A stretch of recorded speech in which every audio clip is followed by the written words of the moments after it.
Bom dia. Bom dia a todos e todas, né? Na praxe, né? Nesse dia chuvoso, né? Agradecer a presença de todos os colegas aqui que vieram participar do encontro do Conselho Deliberativo. E antes de iniciar os trabalhos, eu vou ler o edital, que fique registrado. Okay? Mas antes de ler o edital, eu queria convocar para a mesa, já convocado, nossa direção, Sandro e Célio. Estão guardando o Henrique para compor a mesa inicial dos trabalhos. Tá? Vou ler o edital. Citraem convoca seus coordenadores e diretores de base para encontro do Conselho Deliberativo. Citraem convoca todos os membros do diretoria executivo e seus diretores de base da capital interior para o encontro do Conselho Deliberativo do Sindicato, a ser realizado nos dias 9, 10 e 11 de dezembro, no Hotel Fazenda Campo Siriano, localizado na rodovia G20, km 56,5, sem número, zona rural de Botucatuba, município da região metropolitana de Belo Horizonte. Durante a manhã do dia 10 será apresentada uma análise de conjuntura, a partir da qual será feito um balanço da atuação do sindicato desde a última reunião do Conselho Deliberativo, além de traçadas as perspectivas para os próximos meses. Também será debatido o sistema de eleição da diretoria executiva e Conselho Fiscal por meio eletrônico, gestão 2007-2020. As inscrições dos diretores de base devem ser feitas nesse site, devendo informar o nome completo do nome local de trabalho, em que é lotado, e número de documento de identidade e telefone. O Citraem custeará todas as despesas de hospedagem. Além disso, disponibilizará ônibus para o Hotel Campo Siriano, com saída da Praça Estação de Belo Horizonte às 14 horas às 18h30, sexta-feira, 9. E retorno domingo, 11, após o almoço. Os diretores de base que moram no interior terão garantido o ressarcimento das despesas de transporte para o deslocamento, mediante encaminhamento posterior do nosso fiscal, e abastecimento do veículo, reembolso do valor equivalente a 1 litro para cada 10 km rodados, ou do voucher da passagem de ônibus. O sindicato entrará em contato com os inscritos previamente para acerto de detalhes da hospedagem. Programação: 9 do 12, sexta-feira, a partir das 15 horas, check-in e acomodação no hotel. 10 do 12, sábado. 9 às 12, palestra e debate. Brasil pós-impeachment, ataques do governo Temer, judicialização da política e perspectivas para 2017. Palestrantes: Gustavo Machado, graduado em Ciência da Computação, pesquisador do Instituto Latino-Americano de Estudos Socioeconômicos, LAES. Guirá Barbosa Guimarães, diretor do Sindicato Metalúrgico de São José dos Campos e coordenador da Central Sindical Popular, CSP Condutas. Juliano Penício Xavier, advogado Citraem, mestre em Direito Público pela PUC Minas, compõe o coletivo Margarida Alves, Assessoria Popular e Articulação Justiça e Direitos Humanos, JUST-DH. 12 às 14, almoço. 14 às 18, apresentação da proposta de realizar as eleições da diretoria executiva e Conselho Fiscal, gestão 2017-2020, por sistema eletrônico. Discussão de balanço e perspectivas da atuação sindical e elaboração de propostas. Trabalhos em grupo. 19 às 23, confraternização. 11 do 12, domingo. 9 às 11, apresentação das propostas e encaminhamentos. 11 horas, encerramento. Meio-dia às 13h30, almoço. 14 horas, check-out.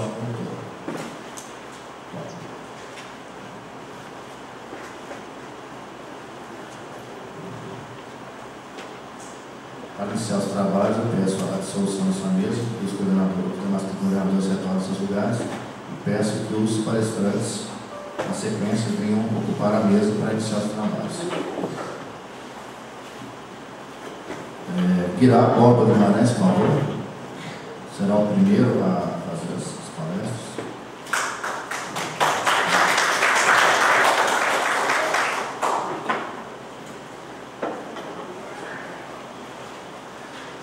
Gustavo Machado, LAES.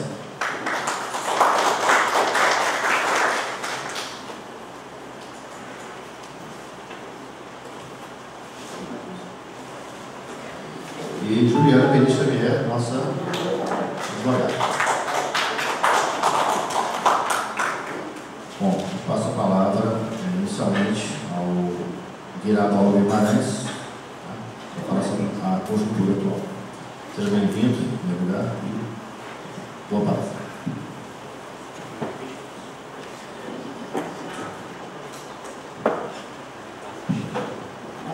Bom, então, bom dia, companheiros e companheiras. Como já foi anunciado aí, meu nome é Guirá Borba, Nervosa, você errou mais difícil que acertou mais fácil. É o contrário, acertou mais difícil. Então, companheiros, eu faço parte da diretoria do Sindicato dos Metalúrgicos de São José e a gente tem debatido muito essa questão da conjuntura e o convite que foi feito pelo sindicato aqui, eu queria agradecer esse espaço, e dizer também que já foi mais fácil você fazer debate de conjuntura no nosso país. Hoje, a realidade brasileira da política nacional, da economia, enfim, dos diversos aspectos que compõem a conjuntura nacional, tem uma dinâmica bastante acelerada, né? A gente prepara um ponto de conjuntura, vai lá o Supremo e tenta derrubar o Renan diz que não. Então a gente tem que estar buscando sempre se atualizar. Eu falo isso, companheiros, até para a gente situar esse debate hoje. Qual é o seu objetivo, né? Eu acho que a gente não pode, dada a situação do país hoje, dessa crise que a gente passa, dessa disputa entre as instituições, eu vou abordar um pouco disso na minha fala, nós não podemos ter a ilusão de que nós vamos entender o conjunto da realidade brasileira. Eu acho que nesse ponto aqui nós temos que ter um objetivo de lançar alguns questionamentos, de tentar compreender, mas sem achar que nós vamos conseguir explicação para tudo que está acontecendo no nosso país. Nesse sentido, obviamente eu vou elencar alguns pontos que eu considero principais, dar um pouco da visão política acumulada até agora, e a gente pode fazer um debate aí tentando encontrar uma síntese. É um grande desafio, na verdade, que está colocado hoje para o movimento social, para os sindicatos, para a esquerda, para as organizações de esquerda, tentar entender um pouco o que se passa no nosso país. Dito isso, companheiros, eu tento iniciar um debate de conjuntura sempre pela questão econômica. Não necessariamente uma crise social está diretamente ligada a uma crise econômica, mas não por coincidência as crises econômicas elas geram convulsões sociais e movimentos dos distintos setores da sociedade. No nosso país não é diferente. Nós vivemos nos últimos 12 anos, né, dos 4 mandatos do governo Lula, do governo PT, do Lula depois da Dilma, um processo de crescimento econômico no nosso país. No auge do governo do PT, a gente chegou a vivenciar, acho que se não me engano, no segundo mandato do governo Lula, chegou a evidenciar um crescimento de 4% do PIB.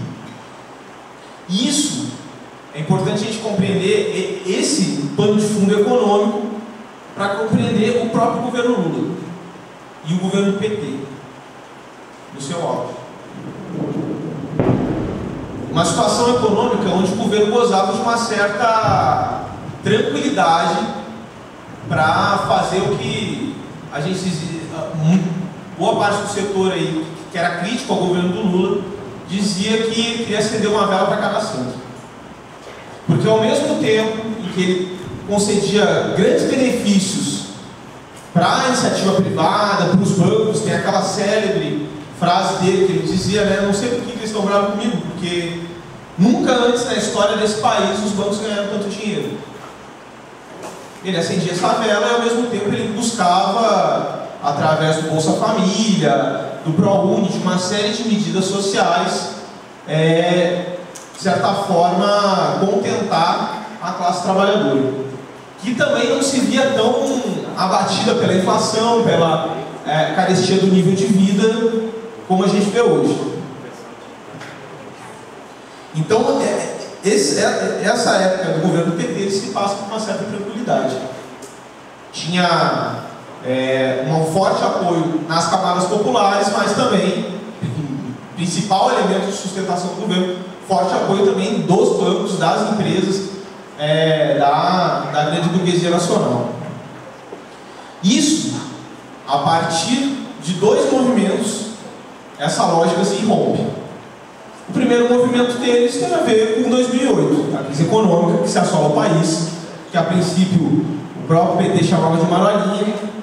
Ela se aprofunda E nós vivemos uma situação hoje no país que, em vez de ter um crescimento de 4% do PIB, nós estamos aí com uma economia que gira em torno de uma recessão de 3%. 2015 foi 3,8%, se eu não me engano. Esse ano a perspectiva também fica mais ou menos nessa casa aí. Então, aquela tranquilidade econômica para, por um lado, propiciar grandes lucros para o empresariado, por outro, ter concessões sociais para as camadas populares, isso já não é mais possível. O governo não goza mais dessa tranquilidade econômica.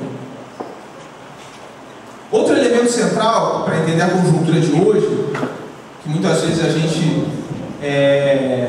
negligencia, é o processo de, digamos assim, de desilusão que a classe trabalhadora tem com o próprio governo do PT.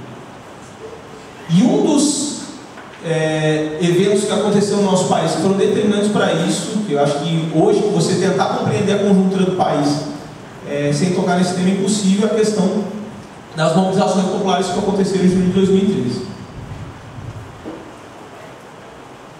Vocês lembram muito bem o processo gigantesco de descontentamento social que origina ali pela questão da passagem de ônibus, teve uma repressão da polícia em São Paulo e culminou com um ato de milhões de pessoas em São Paulo, no Rio de Janeiro e em praticamente todas as capitais do país.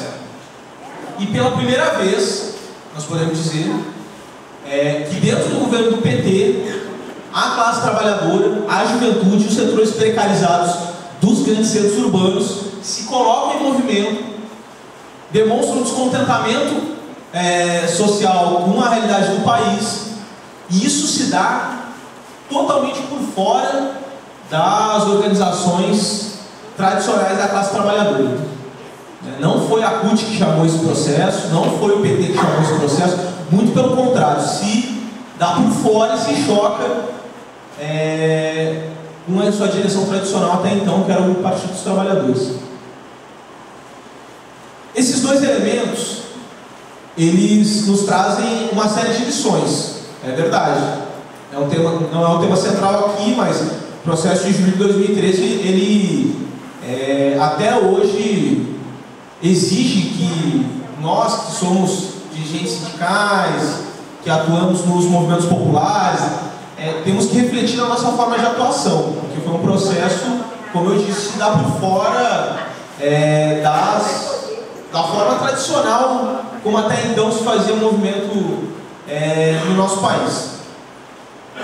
Mas ela também traz lições importantes para a própria burguesia. Vocês imaginam qual era o grande acordo que se tinha? Os empresários, os bancos diziam o seguinte: olha, o PT ele aplica toda a cartilha econômica que nós queremos que ele aplique, e ao mesmo tempo ele goza de um prestígio junto às camadas populares que impede que essas mesmas camadas populares se revoltem contra qualquer medida que beneficie os patrões e, consequentemente, afete o nível de vida da classe trabalhadora. Esses dois processos, a partir de junho de 2013, ele não existe mais. A burguesia olha o governo do PT e diz o seguinte: olha, tranquilidade econômica para acender uma vela para Deus e para o diabo não existe mais. O controle que a própria direção do PT tinha sobre os movimentos populares também está questionado. Então, por que se agarrar no PT? A partir do aprofundamento da crise econômica que se dá no país, a burguesia não tem dúvida nenhuma qual é a saída. A saída é aprofundar a exploração da classe trabalhadora, retirar direitos, e isso teria que ser feito, e ser feito rápido, porque a burguesia tem pressa em recuperar os seus lucros. O problema é que o governo do PT, a Dilma naquele momento, não tinha mais a condição, até pela própria relação de forças que se colocava no Congresso, de aplicar de forma drástica, de forma rápida esse ajuste. E eu trago esses elementos, trago esse retrospecto, para que a gente não ache que a saída da Dilma tem a ver com um problema lá da lei de responsabilidade fiscal ou de qualquer outro problema que tenha sido levantado pelos defensores do impeachment para tirar o governo. Muito pelo contrário. Ele se balizava numa avaliação da burguesia, de setores burgueses, que o PT, por mais que ele fosse obediente à burguesia nacional, ele não tinha condição política de aplicar o ajuste como ela queria. A partir de aí, nós podemos, como eu falei aqui, nós não temos que tentar fechar os entendimentos sobre as coisas, nós podemos ter várias avaliações. Os companheiros falam que foi um golpe parlamentar, outros que não, que foi legítimo. Enfim, eu acho que isso é uma polêmica que nós podemos ter entre nós, mas eu acho que não é o central. O central é a gente compreender que existe uma mudança na direção política do país, existe uma mudança no posicionamento da classe dominante. E essa mudança de posicionamento da classe dominante, de postura dela, tem a ver com querer um governo que aplique o ajuste, aplique as reformas de forma rápida e eficiente. E aí nós se deparamos com a situação que está colocada hoje. Hoje nós vivemos num país uma ofensiva da burguesia, uma ofensiva dos patrões, das classes dominantes, sobre a classe trabalhadora, que eu sou novo assim, no movimento sindical, mas eu arrisco dizer que até inclusive os mais velhos aqui da sala nunca viram um ajuste como que está colocado, tão grande como está colocado hoje. Eu tive na caravana que foi a Brasília, no último dia 29, e já na preparação da caravana, nós fizemos uma série de estudos lá no Sindicato dos Metalúrgicos, com trabalhadores da base, nas fábricas, nas assembleias, tentando esmiuçar o que representava esse ajuste. Primeiramente, a questão da PEC, PEC 241, depois do Senado, PEC 55, que não é à toa que é chamada da PEC do final do mundo, que restringe durante 20 anos os gastos de investimento público. 20 anos. Isso é acabar com o futuro dos nossos jovens, da classe trabalhadora. Se hoje o problema dos serviços públicos, eu acho que eu sou da iniciativa privada, vocês que são trabalhadores do serviço público já sabem que a diferença entre o que está no papel e o que está na realidade é muito grande. A tendência é isso se aprofundar mais. Tem um estudo do GES, o limite dos gastos, ele também afeta a questão da aposentadoria e também do salário mínimo. Tem um estudo que diz o seguinte: se a PEC tivesse sido aprovada 20 anos atrás, hoje o salário mínimo no nosso país estaria em torno de R$400. Essa é a realidade que eles querem impor para a classe trabalhadora. Depois aí os companheiros vão entrar em questão da dívida, né? Isso quando a gente destina quase metade do orçamento da União para o pagamento da dívida com os bancos. Além disso, a questão da reforma da Previdência, ela é mais assustadora. Eu acho que nem o mais pessimista imaginaria que a reforma da Previdência fosse tão drástica. Ela estipula, entre outras coisas, a questão de que para você ter integralidade no seu benefício, você teria que trabalhar, ter um período de contribuição com o INSS de 49 anos. Eu trabalho numa fábrica de carros, a Chery, uma fábrica chinesa, uma fábrica que se instalou há alguns anos no nosso país. A grande maioria dos trabalhadores da fábrica gira em torno de 22 anos. Eu estou beirando meus 30 aí, já sou considerado mais experiente na fábrica. Você imagina um jovem que começa a trabalhar com 21 anos, façam as contas, ele vai se aposentar com 70, com integralidade na sua aposentadoria com 70 anos.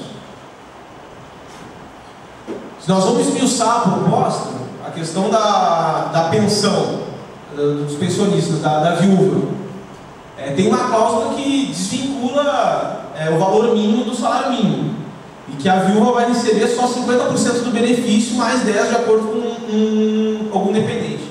Isso, em outras palavras, quer dizer que vai ter viúva no país que vai receber menos de 60% de um salário mínimo. Não tem lógica nenhuma uma pessoa conseguir manter suas necessidades básicas com metade disso aí. Então o ataque ele é muito profundo, muito profundo. Eu queria entrar agora um pouco com relação a outro tema que eu considero central no nosso debate de conjuntura, e que ele carrega uma série de pegadinhas aí, e a gente se confunde muito com isso. Existe hoje no país, a partir do impeachment da Dilma, um rearranjo digamos assim, um rearranjo na República, das instituições. A gente vê todo dia, eu brinquei o caso do Renan aqui no começo, existe uma briga entre os de cima, entre o executivo, o judiciário e o próprio legislativo, entre o legislativo e o próprio judiciário, com relação a quem exerce mais poder. Por um lado, isso é verdade. Nós temos, eu acho que isso é um dos temas principais que a gente tem que se debruçar e tentar estudar e tal, mas uma ilusão nós não podemos ter. Eles podem brigar entre eles, mas o tema do ajuste ele é profundamente consenso. Não é à toa, eu queria destacar aqui alguns elementos.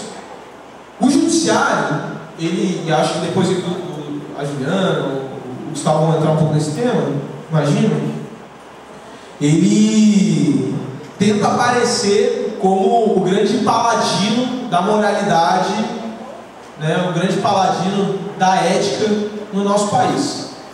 Mas boa parte do ajuste tem sido aplicado pelo judiciário.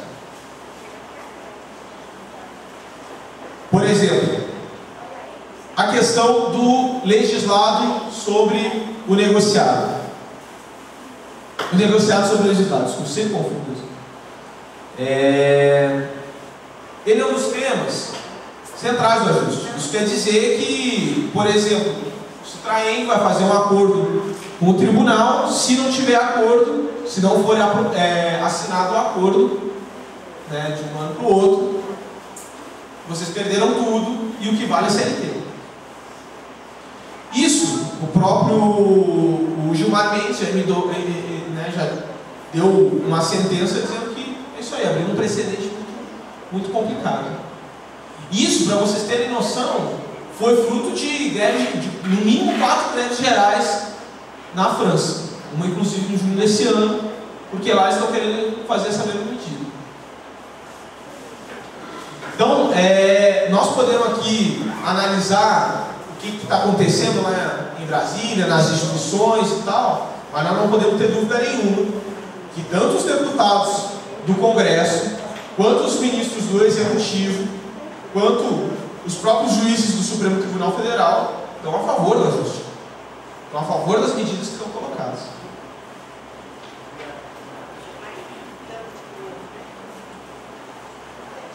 Qual o nosso papel frente a isso, né? Eu acho que primeiro é compreender um pouco dessa realidade, entender que as coisas estão difíceis, mas confiar também nas forças da classe trabalhadora.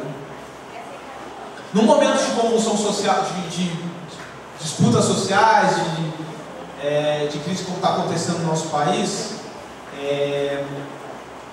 existem várias saídas. Cada setor social tenta se agarrar à sua saída. Qual é a saída para a crise? Você pergunta para as pessoas, cada um vai dizer alguma coisa. Isso se expressa em alguns elementos. Por um lado, companheiros, eu queria entrar aqui num tema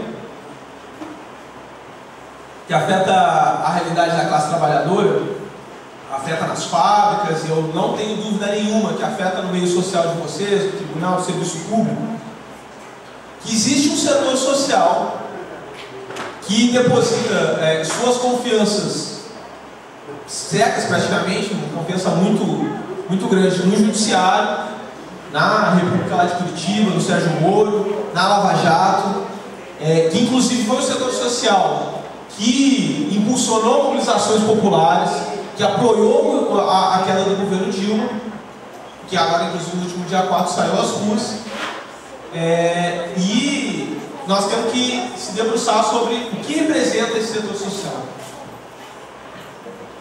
Primeiro, companheiros, que eu acho que quem pôde acompanhar no último dia 4, que tiveram a última expressão maior desse movimento, que por um lado, eles apoiaram o impeachment, é verdade, mas já existe um descontentamento com o próprio governo Temer, existe uma confiança na Lava Jato, enfim.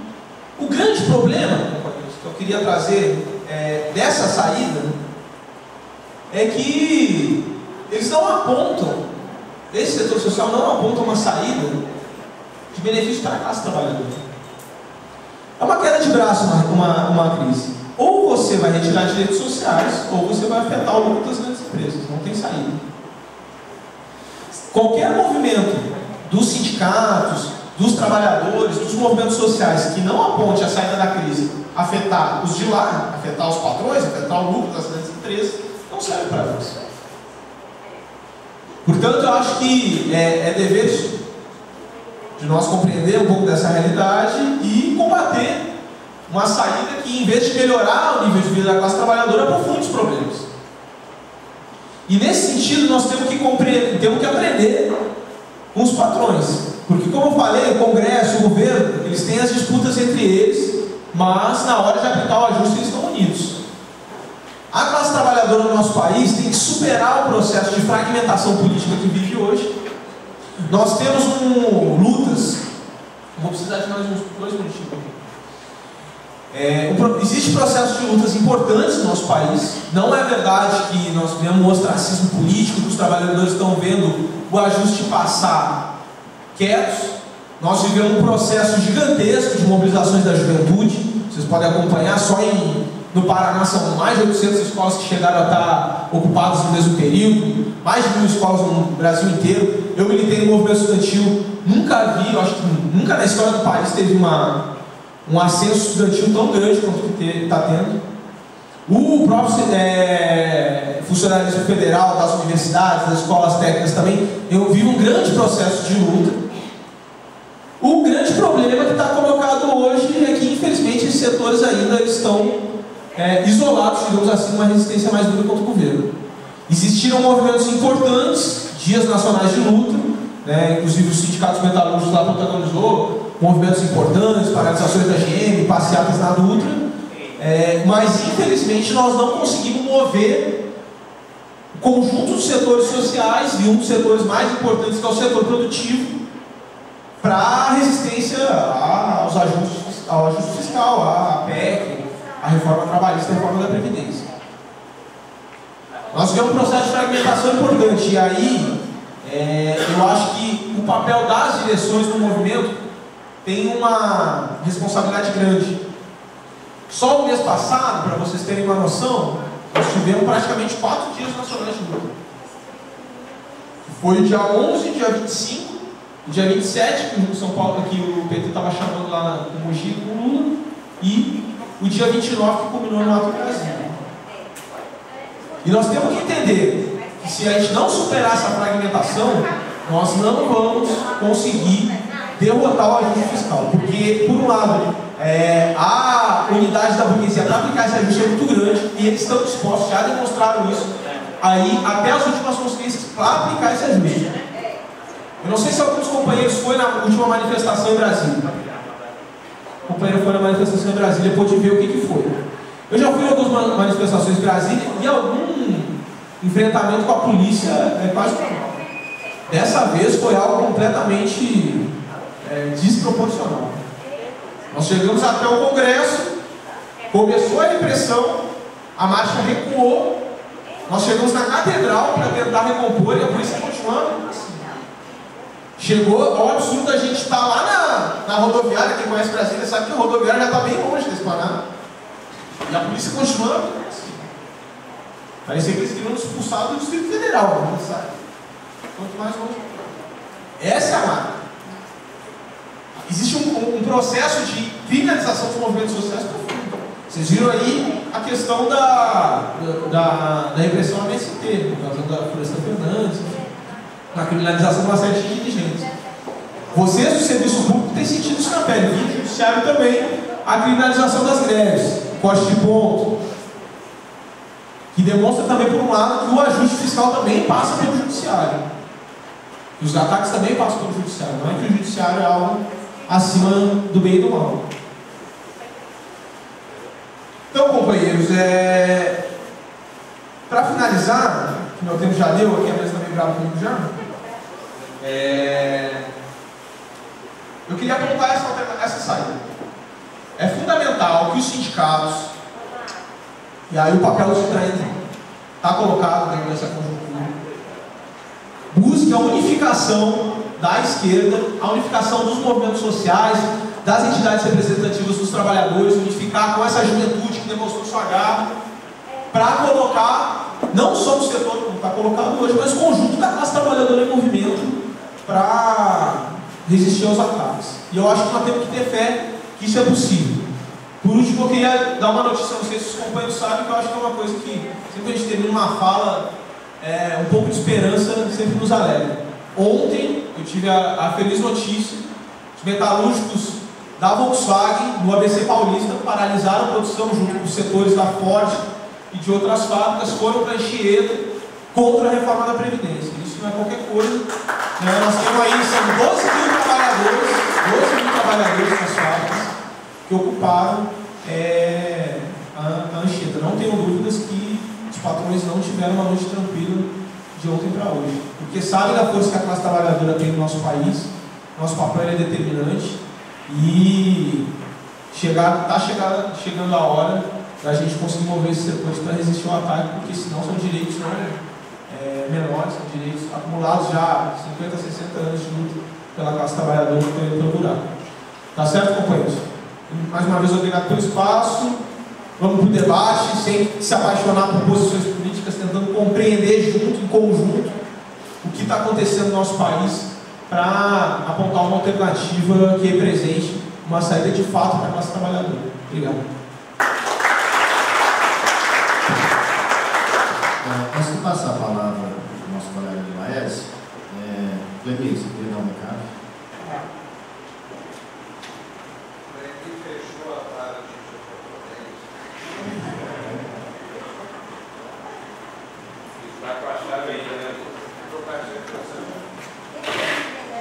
Bom dia, colegas.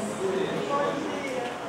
Eu, encontrando com a colega Adriana Sanders, que é da Justiça do Trabalho em Jorge Antônio, ela pediu que eu passasse para a diretoria do Citraem o trabalho que eles todos estão vendo, acompanhando, muito bom, e que ela falou que eu dissesse essas palavras. É um trabalho excelente que o sindicato vem desempenhando.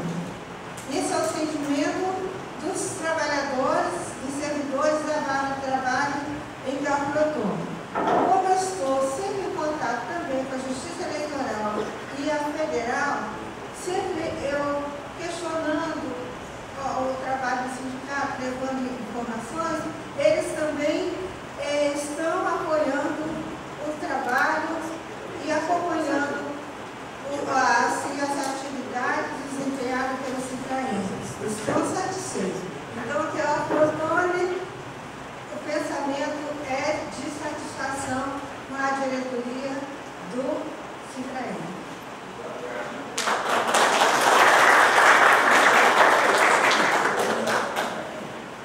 Passar a palavra agora para o Gustavo Machado, do Laércio, para as considerações sobre a conjuntura.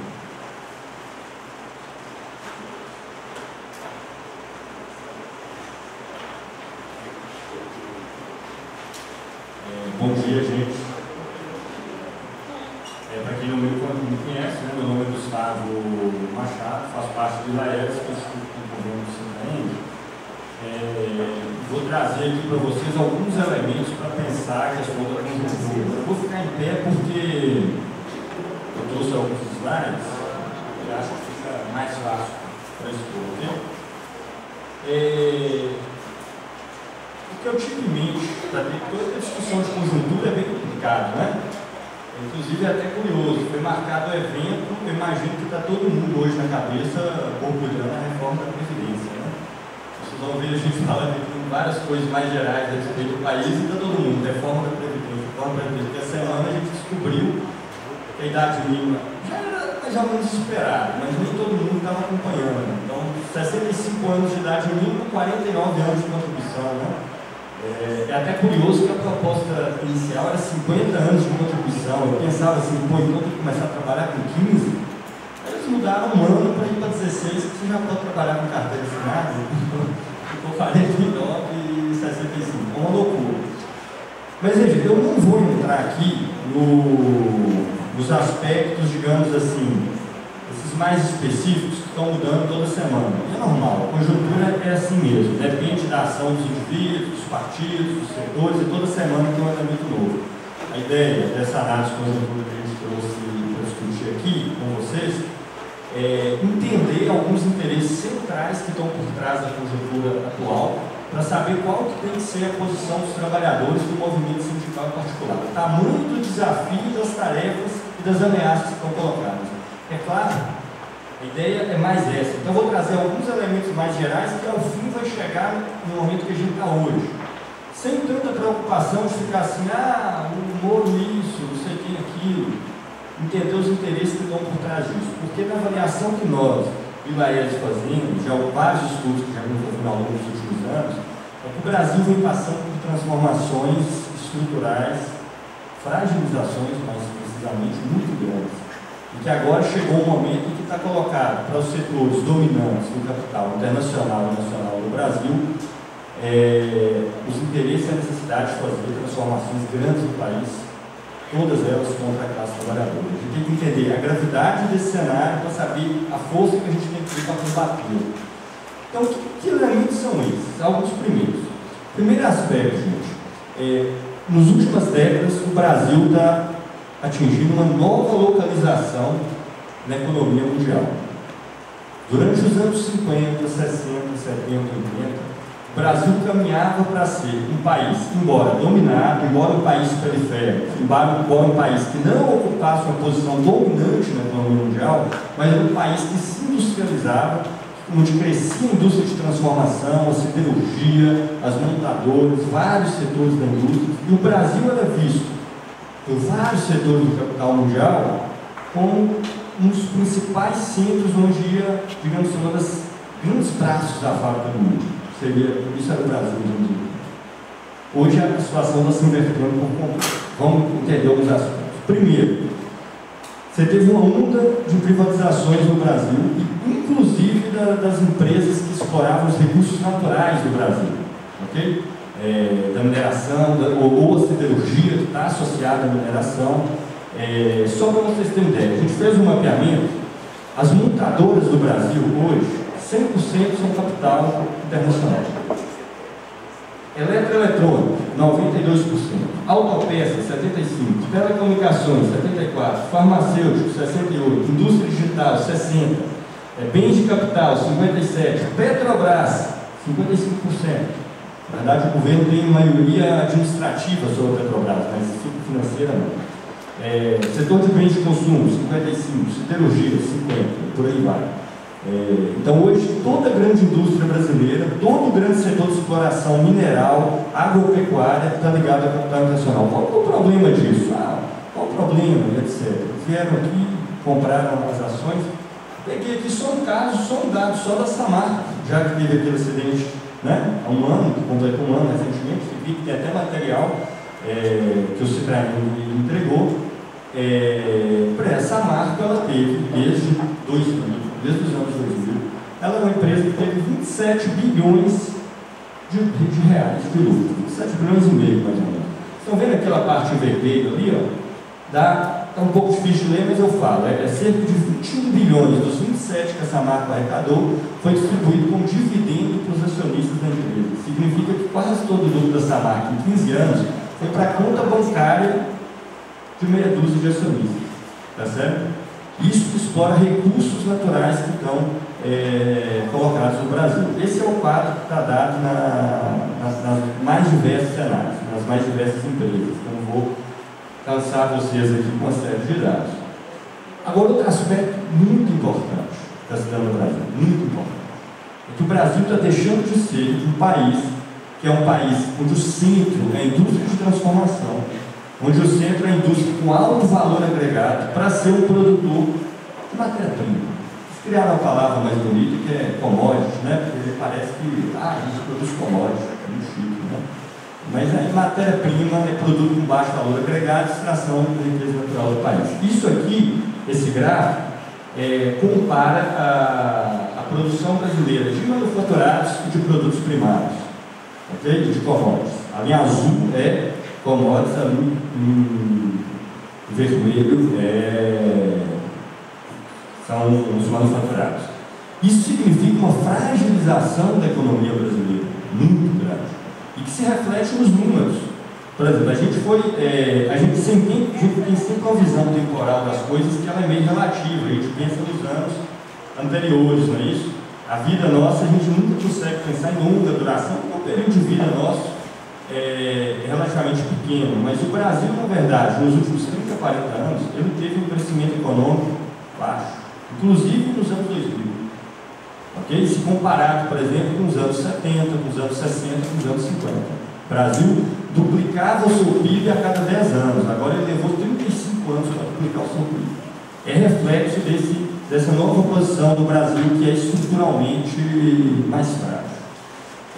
Então, o grande recurso da indústria privada brasileira, ela vai para fora do país, entende? Ele não retorna investimentos no Brasil, vai para fora do país. E com o processo de privatização dos anos 90, isso se acelerou de maneira drástica. E no campo, a mesma coisa, o agronegócio domina por completo, praticamente não existiu reforma agrária no Brasil nos últimos períodos, e tem um elemento que eu acho que vocês já estão mais enfastiados de ouvir, que é o da dívida pública, que o dado ali já está até desatualizado do final de 2015, quando a gente fez esse gráfico, mas hoje já ultrapassou os 4 bilhões de reais.